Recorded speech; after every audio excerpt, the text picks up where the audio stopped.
بسم اللہ الرحمن الرحیم۔ میری امی مجھے خالہ کے گھر چھوڑنے جا رہی تھیں، جبکہ میں شدید قسم کی کوفت محسوس کر رہی تھی۔ آج تو میں نے اپنی سہیلی کے گھر جانا تھا، مگر امی نے میری ایک نہ سنی۔ میں رونے لگی تو کمر پر دھموکا جڑ دیا۔ اب امی کو کون سمجھائے کہ اپنی 17 سالہ کی جوان بیٹی کو نہیں مارتے، مگر یہ امیاں بھی نہ۔ جیسے تیسے میں خالہ کے گھر چلی ہی گئی۔ امی مجھے ادھر چھوڑ کر خود نانی کے گھر چلی گئیں۔ میں جیسے ہی پہنچی، خالہ نے مسکرا کر کہا، اے بیٹا، آ ہی گئی ہو تو ذرا یہ برتن بھی دھو دو۔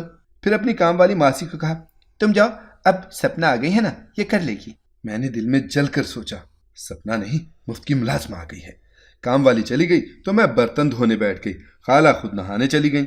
نہا کر انہوں نے نفیس سا لباس پہنا، ہلکا پھلکا میک اپ کیا اور مہرانیوں کی طرح اپنے کمرے میں جا کر صوفے پر بیٹھ گئیں۔ میں برتن دھونے کے بعد صحن میں جھاڑو لگا رہی تھی جب ایک عورت مکمل طور پر خود کو کالی چادر میں ڈھانپے ہوئے خالہ کے کمرے میں گھس گئی۔ خالہ نے مجھے بتایا، تمہاری امی آئی ہیں۔ پھر خالہ نے کمرے کو اندر سے کنڈی لگا لی، جبکہ میں باہر بیٹھی رسالہ پڑھنے لگی تھی۔ خالہ کے گھر جو واحد چیز مجھے اچھی لگتی تھی وہ رسالوں کی بھرمار تھی۔ اب میں سوچ رہی تھی کہ امی کمرے سے باہر آئیں تو میں ان کے ساتھ ہی گھر چلی جاؤں گی، لیکن جیسے ہی کمرے کی کنڈی کھلی، امی جلدی سے منہ چھپا کر میرے پاس سے گزر گئیں۔ اب مجھے بڑی حیرت ہو رہی تھی کہ امی ہر روز ایسے کیوں کرتی ہیں؟ پہلے مجھے خالہ کے گھر چھوڑنے آتی ہیں تو نہ سیاہ چادر اوڑھتی ہیں اور نہ ہی منہ چھپاتی ہیں، پھر جب دوبارہ آتی ہیں تو مکمل پردہ کر کے آتی ہیں۔ یہ سب بڑا حیران کن تھا۔ خیر، امی کے جانے کے بعد خالہ باہر آئیں تو بڑی اداس سی لگ رہی تھیں۔ میں نے ان سے اجازت لی، خالہ میں گھر چلی جاؤں؟ تو انہوں نے مجھے جانے کی اجازت دے دی۔ میں خالہ کے گھر سے نکل کر سیدھی اپنی سہیلی کے گھر گھس گئی۔ وہاں ہم نے رسالوں کی باتیں کی، فیشن کی باتیں کی، مجھے بڑا مزہ آیا تھا۔ خیر، جب میں گھر گئی تو مجھے امی سے سوال جواب کرنے بھول ہی گئے تھے۔ اگلے روز امی پھر سے مجھے خالہ کے گھر لے گئیں۔ میں بنا چوں چراں کیے ان کے ساتھ چلی گئی تھی۔ میں جیسے ہی خالہ کے گھر پہنچی، انہوں نے پھر سے اپنی ملازمہ کو چھٹی دے کر رخصت کر دیا اور مجھے اپنی ملازمہ بنا لیا تھا۔ پھر وہ خود بناؤ سنگھار کر کے بیٹھ گئیں اور کچھ ہی لمحوں میں امی مکمل پردہ کر کے خالہ سے ملنے آ گئی تھیں۔ میری امی نے عام حالات میں کبھی پردہ نہیں کیا تھا، لیکن خالہ سے ملنے سے پہلے نہ جانے وہ کیوں خود کو ڈھانپ کر آتی تھیں۔ شاید وہ خالہ کے لباس سے مروب ہوتی تھیں، جو اپنا پرانا اور خستہ حال لباس چادر کے پیچھے چھپانے کی کوشش کرتی تھیں۔ میری خالہ کافی امیر تھیں، ان کی الماری نت نئے کپڑوں سے بھری رہتی، نئے نئے جوتوں کی تو بھرمار تھی۔ امی مجھے اسی لیے خالہ کے گھر روز چھوڑ کر آتی تھی کیونکہ خالہ ایک دو بار ہی اپنا لباس پہن کر مجھے دے دیتی تھیں۔ مجھے بھی لالچ تھا، تبھی تو اپنا آرام خراب کر کے ان کے ہاں جاتی تھی۔ آج یوں ہوا کہ امی کے جانے کے بعد خالو گھر آ گئے۔ وہ کمرے میں گئے تو 2 کپ چائے کے اور دیگر لوازمات دیکھ کر تب سے گئے تھے۔ خالہ بھی خوب تیار تھیں۔ خالو چلانے لگے تھے، بتا تجھے کون ملنے آتا ہے؟ کون سا محبوب لاتی ہے تو میرے جانے کے بعد؟ خالہ خاموش ہی رہی۔ خالو اب انہیں مارنے لگے تھے۔ میں تڑپ ہی تو اٹھی تھی۔ میں جلدی سے آگے بڑھی اور بولی، خالو آج امی آئی تھیں خالہ سے ملنے کے لیے، آپ مت ماریں ان کو۔ میری بات سن کر خالو پیچھے ہٹ گئے اور میرے سر پر ہاتھ رکھ کر گھر سے باہر نکل گئے تھے۔ ان کے جانے کے بعد خالہ مجھ سے لپٹ کر رونے لگی تھیں۔ پھر انہوں نے میرا شکریہ ادا کیا کہ میں نے ان کو مار سے بچا لیا تھا۔ خالہ نے مجھے اپنی الماری میں سے 3 نئے جوڑے نکال کر تھما دیے تھے۔ میں گھر چلی گئی تو امی بھی ان کپڑوں کو دیکھ کر بڑی خوش ہوئی تھیں۔ سپنا، ان میں سے ایک جوڑا مجھے دے دے بیٹا، میرے پاس کچھ اچھا پہننے کو نہیں ہے۔ امی نے للچائی نظروں سے کپڑوں کو دیکھ کر کہا تھا تو مجھے ان کی معصومیت پر ہنسی آ گئی۔ میں نے وہ تینوں سوٹ امی کو دے دیے اور بولی، یہ آپ رکھ لیں امی، میرے پاس تو ویسے بھی بہت سے کپڑے ہیں۔ امی نے خوشی سے میرا ماتھا چوم لیا تھا۔ پھر امی ادھر ادھر کی باتیں کرتی رہیں، مگر میں کھوئی کھوئی سی تھی۔ امی نے وجہ پوچھی تو میں بولی، امی خالو اتنا شک کیوں کرتے ہیں خالہ پر؟ تو وہ میری بات سمجھ گئی تھی۔ وہ بولی، مارتھا ہم سب بہنوں میں سب سے زیادہ حسین تھی۔ تمہارے خالو ہماری پھوپھو کے بیٹے تھے، وہ مارتھا کو بہت چاہتے تھے۔ ہماری پھوپھو نے مارتھا کا رشتہ مانگا تو ابو نے ہاں کہہ دی، مگر مارتھا ہرگز اس رشتے پر راضی نہیں تھی۔ ابو کی وہ لاڈلی بھی تھی، اسی لیے ابو نے بیٹی کی بات مان کر پھوپھو کو انکار کر دیا۔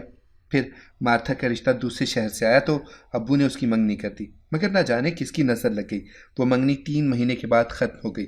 اس بار پھر سے پھوپھو نے اپنے اکلوتے بیٹے میکل کے لیے مارتھا کا رشتہ مانگا۔ اس بار بھی مارتھا نے نہیں مانی۔ کچھ عرصے کے بعد مارتھا کی کہیں اور منگنی ہو گئی، لیکن بدقسمتی اس بار بھی یہ منگنی زیادہ عرصہ نہ چل سکی۔ میکل نے پھر سے مارتھا کے لیے سوال کیا، لیکن مارتھا یہی کہتی کہ اگر مائیکل اس دنیا کا آخری شخص بھی ہوگا تب بھی وہ اس سے شادی نہیں کرے گی۔ یوں یکے بعد دیگرے مارتھا کی 5 منگنیاں ٹوٹ گئیں۔ اب تو ابو کو بھی غصہ آ گیا تھا۔ اس بار پھپھو نے رشتہ مانگا تو ابو نے ہاں کر دی۔ یوں ایک ہی مہینے کے بعد مارتھا کی شادی مائیکل سے کر دی گئی، مگر پھر ہمیں معلوم ہوا کہ مائیکل تمہاری خالہ پر بہت شک کرتا ہے۔ وہ اس کو طرح طرح کی اذیتیں دیتا ہے، بات بے بات پر کہتا ہے کہ تم جیسی عورتوں پر اعتبار نہیں کیا جا سکتا جنہیں مرد بدلنے کی عادت ہو۔ وہ مارتھا کو کہتا ہے کہ تم ماضی میں 5 مردوں سے وابستہ رہ چکی ہو، مستقبل میں کیا پتہ 10 مردوں سے تمہارے تعلقات نکل آئیں۔ مارتھا کے غم سن کر ابو اس جہان سے رخصت ہو گئے تھے۔ مارتھا بھی بالکل نیم پاگل سی ہو گئی تھی، مگر پھر اس نے خود کو سنبھال لیا۔ نہ جانے مگر کیسے وہ پھر سے جی اٹھی تھی۔ لیکن سپنا، ایک بات کہوں، میری بہن مارتھا کے کردار میں کوئی جھول نہیں تھا۔ شاید وہ ہم سب سے زیادہ عقل مند تھی۔ وہ چہرے دیکھ کر انسان کو پرکھنے کی صلاحیت رکھتی تھی، تبھی تو وہ مائیکل سے شادی نہیں کرتی تھی۔ اس نے بہت دامن بچایا تھا اس شکی انسان سے، مگر اس کے نصیب مائیکل کے ساتھ ہی پھوٹے تھے۔ میں ساری داستان سمجھ چکی تھی۔ میں بولی، امی آپ اسی لیے خالہ کے گھر چھپ کر جاتی ہیں؟ تو امی بولی، ہاں بیٹا، تمہارے پھپھا کو پسند نہیں ہے کہ ہم بہنیں آپس میں ملیں، اسی لیے میں تمہیں دروازے سے ہی چھوڑ کر واپس چلی جاتی ہوں۔ میں خاموش ہو گئی تھی۔ ہم لوگ خالہ کی نسبت کافی غریب تھے۔ خالو اچھا پڑھ لکھ گئے تھے، اس لیے اچھا کما رہے تھے، جبکہ میرے ابو نے تعلیم حاصل ہی نہیں کی۔ وہ سبزی منڈی میں سبزی کی ریڑھی لگاتے تھے۔ ہمارا گزر بسر بڑی مشکل سے ہو رہا تھا۔ ابو تو 2 وقت کا کھانا ہی ہمیں دے سکتے تھے۔ جبھی تو امی مجھے خالہ کے گھر چھوڑ آتی تھی۔ خالہ مجھے اپنے کپڑے، جوتے، پرس اور پیسے بھی دیتی تھی۔ آج پھر میں خالہ کے گھر گئی تو خالہ نے ملازمہ کو چھٹی دے دی۔ میں ناشکری لڑکی تو نہیں تھی، مگر پھر بھی دل میں آج گلا آ ہی گیا تھا۔ خالہ تو اپنی اترن بھی مفت میں نہیں دیتی، اپنی اترن کے بھی پورے پیسے مجھ سے وصول کرتی ہیں۔ خالہ نہا دھو کر سرخی پاؤڈر لگا کر اپنے کمرے میں جا بیٹھی تھیں۔ امی آئیں اور خالہ کے کمرے میں گھس گئیں۔ خالہ نے اندر سے کنڈی لگا لی تو میں نے سوچا نہ جانے ان بہنوں کی کون سی باتیں ہیں جو ختم ہونے میں ہی نہیں آتی۔ خیر، جب امی گھر جانے لگیں تو میں نے انہیں پکارا، لیکن انہوں نے میری بات نہیں سنی اور پہلو بچا کر جلدی سے باہر نکلنے لگی تھیں۔ مجھے امی کے رویے پر حیرت ہو رہی تھی۔ میں نے آگے بڑھ کر ان کا چادر میں چھپا ہاتھ پکڑنے کی کوشش کی تو ان کی کلائی میرے ہاتھ میں آ گئی۔ ان کی کلائی کو میں نے ٹٹول کر دیکھا تو اس پر ایک گھڑی بندھی ہوئی تھی۔ امی نے مجھے دھکا دیا اور خود باہر نکل گئیں۔ مجھے امی کی اس حرکت نے بہت دکھ دیا تھا۔ آج میرا گھر جانے کو دل ہی نہیں کر رہا تھا۔ میں شام تک ادھر ہی رہی تھی، مگر جب خالو کام سے واپس آ گئے تو مجھے گھر جانا ہی پڑا۔ میں گھر پہنچی تو امی میری جانب بڑھتے ہوئے بولی، سپنا آج اتنی دیر کیوں لگا دی گھر آتے آتے؟ تمہارے بغیر تو گھر ہی نہیں لگتا۔ میں خاموشی سے آگے بڑھ گئی۔ امی میرے پیچھے پیچھے آئی تھیں۔ وہ پریشان ہو رہی تھیں کہ آخر کیا بات ہے جو میں خاموش ہوں۔ انہوں نے مجھ سے پوچھا، خالہ یا خالو نے کچھ کہا ہے تمہیں؟ مجھے غصہ آ رہا کہ وہ اس طرح انجان کیوں بن رہی ہیں۔ جب انہوں نے مجھے دھکا دیا تھا تب انہیں میرا کوئی خیال نہیں آیا۔ میں نے پوچھا، امی وہ گھڑی کہاں ہے جو خالہ نے آپ کو دی تھی؟ میری بات سن کر امی پریشان ہو گئی۔ وہ بولی، کون سی گھڑی؟ اب مجھے شک سا ہوا تھا۔ میں نے امی سے پوچھا، آج آپ سارا دن کیا کرتی رہی ہیں؟ تو وہ بولی، سپنا میں تمہیں مارتا کے گھر چھوڑ کر گھر آ گئی تھی۔ گھر کے کام کاج کر کے تمہاری نانی کی طرف چلی گئی، پھر پڑوسن کے گھر، اس کے بعد گھر آ کر ہانڈی روٹی کی، پھر آرام کرنے لگی تو سو گئی تھی۔ میں نے ڈوبتے دل سے پوچھا، تو امی آپ خالہ کے گھر نہیں آئی تھیں؟ میری بات سن کر امی نے نفی میں سر ہلا دیا۔ وہ بولی، تم تو جانتی ہو مائیکل کو اچھا نہیں لگتا ہم بہنوں کا ملنا، اسی لیے تو میں تمہیں دروازے سے چھوڑ کر چلی جاتی ہوں۔ کبھی جھانک کر بہن کا حال احوال بھی نہیں پوچھا۔ اس بیچاری کی بڑی فکر رہتی ہے، اولاد سے بھی وہ محروم رہی اور شوہر بھی شکی مزاج، اسی لیے تو تمہیں ہر روز وہاں بھیجتی ہوں۔ میرے کانوں میں سائیں سائیں ہونے لگی تھی۔ میں بولی، امی آپ آخری بار خالہ سے کب ملی تھی؟ تو وہ بولی، مہینہ پہلے ملی تھی، تمہاری نانی کے گھر آئی تھی وہ، بس ادھر ہی۔ خیر تم آج یہ سب کیوں پوچھ رہی ہو؟ میرا تو سر چکرا کر رہ گیا تھا۔ عجیب سے وسوسے دل میں سر اٹھا چکے تھے۔ میں نے امی کو ٹال دیا، مگر میرے دل میں بار بار یہ سوال اٹھ رہا تھا کہ کیا خالو کا شک درست ہے؟ خالہ ان کے ساتھ مخلص نہیں ہے؟ کیا وہ ان کے ساتھ بے وفائی کر رہی ہیں؟ میں نے سوچ لیا تھا کہ میں ان سب سوالوں کے جواب ڈھونڈ کر ہی رہوں گی، اسی لیے میں اگلے دن بھی امی کے ساتھ خالہ کے گھر چلی گئی۔ ملازمہ کو چھٹی دے کر خالہ نہا دھو کر میک اپ کر رہی تھی، تب میں ان کے کمرے میں ہی چلی گئی۔ میں بولی، خالہ آپ تیار ہو رہی ہیں؟ تو وہ بولی، تمہاری امی نے جو آنا ہے مجھ سے ملنے۔ میں نے کہا، تو آپ میری امی کے لیے ہر روز کیوں تیار ہوتی ہیں؟ خالہ میری بات سن کر روحان سی ہو گئی تھی۔ وہ بولی، بیٹا تمہارے خالو کا رویہ تو تمہارے سامنے ہی ہے، وہ مجھے کس طرح ذلیل کرتے ہیں۔